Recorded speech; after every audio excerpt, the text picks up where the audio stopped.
We begin with rising tensions between Israelis and Palestinians over Palestinian efforts to join the International Criminal Court and to resubmit to the UN Security Council the resolution that failed to pass last month, calling for the establishment of a Palestinian state. When Israel reacted by withholding more than $127 million in tax revenues owed to the Palestinian Authority, Chief Negotiator Saeb Erekat accused Israel of committing a war crime. Dr. Erekat will join us in a moment. The U.S. State Department warned that the Palestinian moves could cost them hundreds of millions of dollars in annual U.S. aid, but also criticized Israel for withholding the tax money. Spokesperson Jen Psaki said that where both parties were concerned, reducing tensions, taking steps to de-escalate continues to be the only path forward. For more, I'm joined from Jericho by Dr. Saeb Erekat, Chief Negotiator for the Palestine Liberation Organization. Dr. Erekat, it's a pleasure to have you back on the show. I want to start with asking you, seeing the freezing of the Palestinian Authority's tax revenues and the recent increase in settlement activity, you accused Prime Minister Netanyahu of wanting to destroy the Palestinian Authority so it could resume as the occupying power in the West Bank. But at the same time, you suggested the Palestinian Authority could dissolve itself and force Israel to take charge of everything from security to paying teachers' salaries. Wouldn't a return to full Israeli control of the West Bank be something the Palestinians would reject out of hand?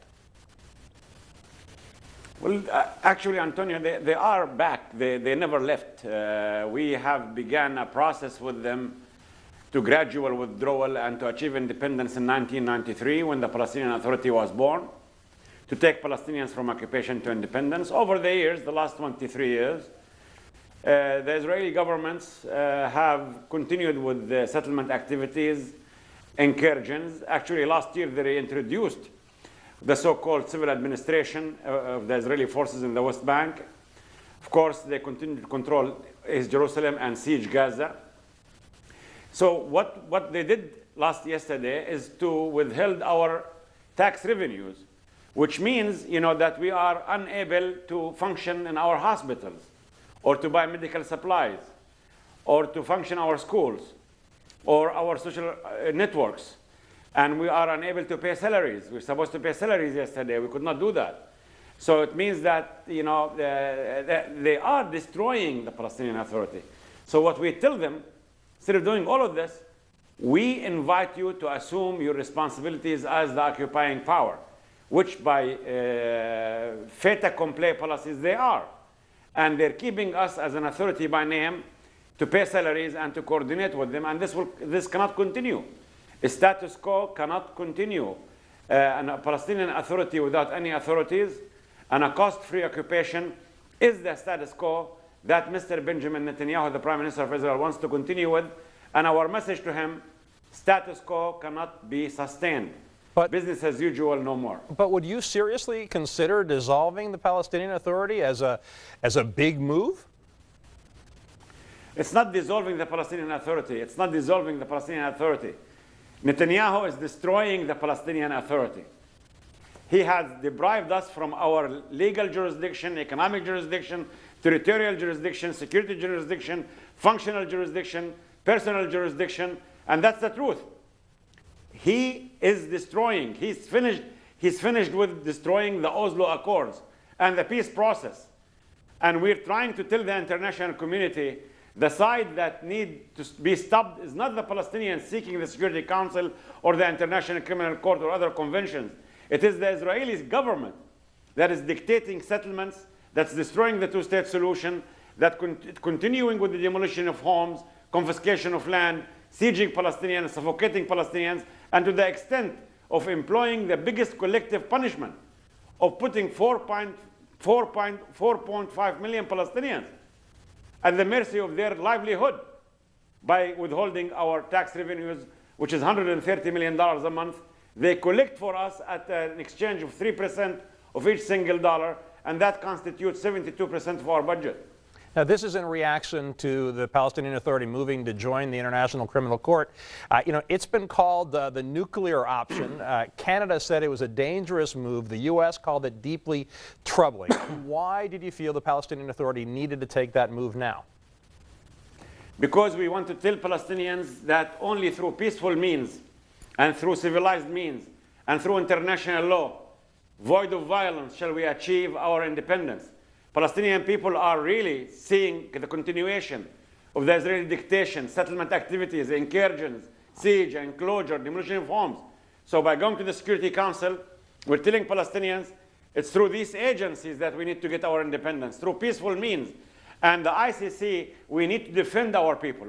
In last summer in Gaza, 12,000 Palestinians were killed or wounded. 80,000 homes were demolished. And this cannot continue with impunity. This cannot continue unnoticed. And then I tell the Israelis, those who are worrying about international criminal courts should stop committing crimes.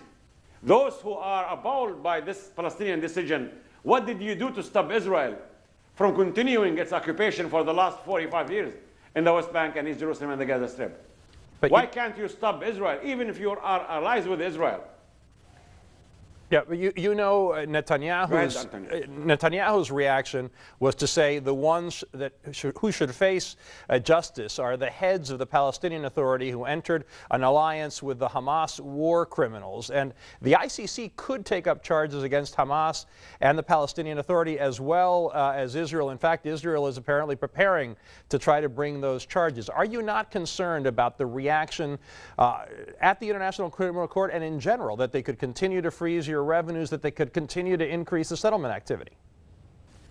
Well, number one, if the Israelis have this power to take us to court, and by our doing, because we've signed on the Rome Statute, we've signed on the accession to the International Criminal Court, and we put a declaration with the registrar committing to Article 12.3 to cover full jurisdiction and to hand any Palestinian they ask for. So if this is the case, why would you withhold our funds? Why would the people threaten to cut our aid? Why can't we, okay, let the court decide who is the criminal? The people under occupation who are defending themselves, or the occupiers for the last 45 years who are destroying a way of life of the Palestinian people, who want to destroy the two-state solution? And this we will stop through the mechanisms of international law. And I said the International Criminal Court, if Netanyahu wants to take us, come on, we just signed. Okay, let's settle our case in the court, in the civilized manner, void of violence, void of getting our individuals clashing with each other. So that's the challenge. So why do you call it a nuclear option? You don't call a nuclear option what you're doing to Palestinians. You don't call a nuclear option making 500,000 Palestinians in Gaza homeless, destroying 80,000 homes to people with no army, no navy, no air force. Well, talking about the two-state solution, which you just mentioned, Mahmoud Abbas, the Palestinian Authority president, said that the PA would renew efforts to have the UN Security Council back a resolution supporting Palestinian statehood. It failed, as you know, in December, and of course it would face it's believed to face a U.S. veto. Why do you feel going back to the Security Council is the way to go if you face that veto from the United States? Because we urge the United States to rethink its position. We're going to the Security Council to call for the preservation and the maintenance of the two-state solution. We want to keep hope in the minds of Palestinians. Those who say that they're fighting terrorism and extremism in this region against Daesh in a just war must understand that defeating extremism in this region is not going to be done by guns only. You need to dry the swamp of the Israeli occupation. And for the last 23 years, we have done nothing but to negotiate with the Israelis, who have proved to be non-negotiators, who wanted to employ dictations by settlement activities, incursions, fait accompli policies. The whole world knows about it. How many times the United States government have condemned Israeli settlement activities? How many times did the US policymakers said that this is destroying the peace, destructive to the peace process? And yet, they continue with settlement activities, they continue their occupation with impunity, and this is what we need to stop. And we will try our best through the civilized means, peaceful means of the international law to hold Israel accountable to its actions. And while you're right that the U.S. has condemned those things, you know, Dennis Ross, who used to be the Middle East envoy for the United States, has written about how Palestinians have not been willing to make enough concessions in these negotiations. Are you concerned that moving to join the International Criminal Court, going back to the Security Council, and this increased tension now will mark an end to bilateral negotiations with Israel about a two-state solution? I've seen Dennis Ross' article today, and I am planning a response to it, because ignoring facts and trying to finger point at us as Palestinians doesn't mean, and ignoring facts doesn't mean they don't exist. Dennis Ross knows from all people on earth that he did not say the truth today in his article, and I will respond to him, reminding him of the facts of life and the facts of negotiations. Secondly, what's wrong of Palestinians saying to their people that through peaceful means, void of violence, we shall seek the help of the international community? We want the international community to stand shoulder to shoulder with us to preserve the two-state solution. Because, you know, your word to Dennis Ross, he wants to be pro-Israel, at the service of Israel, irrespective of what Israel does, right or wrong. I'm telling him, sir, the world is not divided between those who are pro-Israel or those who are pro-Palestinians. Today, the world is divided between those who are pro-peace and those who are against peace. And by twisting the truth, and but by not saying the truth, you are in the camp of those who don't want peace, who are against peace. And that's the truth. How was the truth twisted? The truth is twisted because Dennis Ross knows that as Palestinians, we have recognized the state of Israel's right to exist on the 1967 lines. We have accepted the concept of swaps. We have accepted to have limited arms. We have accepted a third party in our country, Palestine. Did Israel recognize the state of Palestine? Did Israel stop its settlement activities? If they say they want to make a Palestinian state in the West Bank, why do they build settlements in my neighborhood in Jericho? Why do they build a wall in the heart of the West Bank? And Mr. Dennis Ross is not blind to these facts. But if he wants to become a master at twisting facts at the service of blindly supporting Israel, you belong to the camp of those who want to destroy the two-state solution and destroy peace. And that's what I say, that many of these envoys were actually part of the problem and not part of the solution. Very quickly, are you hopeful that there will be bilateral negotiations that will lead to peace and a two-state solution? Yes, if we can pass a Security Council resolution specifying the terms of reference of two states, the state of Palestine, to live side by side the state of Israel in peace and security on the 1967 lines, providing a timeline for these negotiations and a time ceiling for the end of this occupation, why not? This is the only way.